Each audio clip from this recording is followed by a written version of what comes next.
Когда большой, дикий волк ворвался в больницу, весь персонал и посетители не на шутку испугались. Вскоре одна из медсестер узнала истинную причину произошедшего и не смогла сдержать слез. Ранним, осенним утром ничто не предвещало беды в небольшой больнице на окраине провинциального городка. Когда неожиданно в раскрытую парадную дверь забежал здоровенный волк, что заставило весь персонал больницы и случайных посетителей в ужасе вжаться в стены. Лишь юная медсестра Эмили, которая постоянно ходила в лес со своим отцом и не раз встречала там диких животных, смогла взять себя в руки и заметила, что хищник держит что-то в своей пасти. Присмотревшись, девушка увидела, что это маленький волчонок. Вот только непонятно, зачем волку рисковать своим детем, появившись в месте большого скопления людей. Пока пожилой охранник вызывал полицию и помогал эвакуироваться самым старым и слабым посетителям, Эмили решила взять дело в свои руки.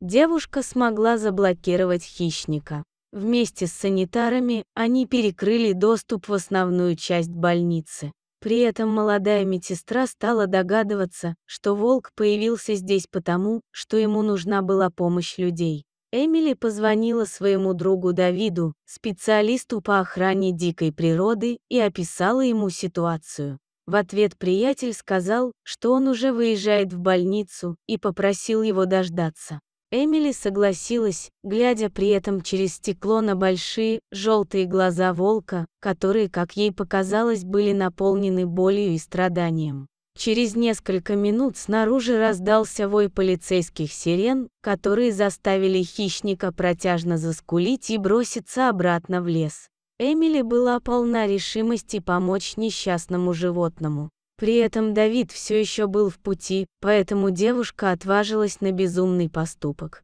Она направилась следом за волком в лесной массив. Хищник заметил, что одинокий человек следует за ним и, казалось бы, рад этому.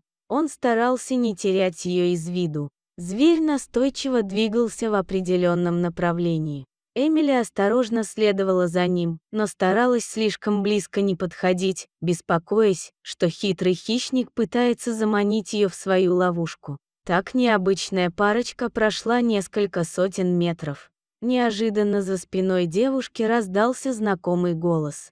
Эмили обернулась и с радостью увидела запыхавшегося Давида, который обнаружил, что подруга внезапно пропала из больницы.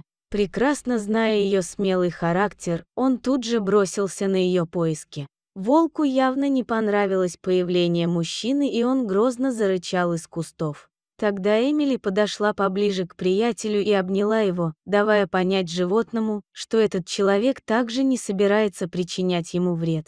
Немного успокоившись, волк продолжил путь, а парень с девушкой старались от него не отставать.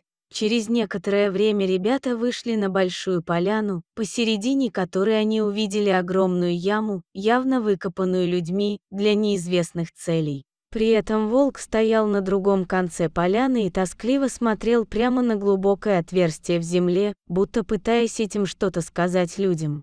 Ребята поняли, что ответы на их молчаливые вопросы скорее всего находятся на дне этой ямы. Эти двое нашли рядом старую веревку, которую, похоже, здесь оставили люди, не посчитавшие нужным закопать за собой странную яму. Давид привязал один конец веревки к стоящему поблизости дереву, а другим обвязал себя и начал осторожно спускаться на глубину, в то время как Эмили осталась дожидаться его наверху. Добравшись наконец до самого дна, мужчина услышал жалобный писк. Он достал телефон и подсветил себе путь фонариком. Давид с удивлением обнаружил на дне ямы 4 ослабших и дрожащих от холода и страха волчат. Мужчина без раздумий подхватил всех детенышей и с помощью спутницы выбрался на поверхность. Здесь Давид и Эмили наконец все поняли. В тот день в больницу пришла волчица с волчонком в своей пасти в поисках помощи, так как остальные 4 ее детенышей по трагической случайности упали в вырытую людьми яму. Ребята осмотрели волчат, которые были сильно напуганы и ослаблены от голода, но при этом умудрились обойтись без серьезных травм при падении. Молодые люди отнесли малышей подальше от ямы, чтобы они вновь не провалились туда и осторожно удалились, позволяя беспокойной матери наконец воссоединиться со своим потомством. Люди некоторое время наблюдали за лохматым семейством из кустов, чтобы не нервировать волчицу. Убедившись, что волчата здоровы и с огромным аппетитом пьют мамино молоко, они направились обратно в город, а по пути они думали о том, что сегодняшний, сумасшедший день был прожит не зря. Делитесь своим мнением в комментариях, а также подписывайтесь на канал, где вы найдете еще много интересного.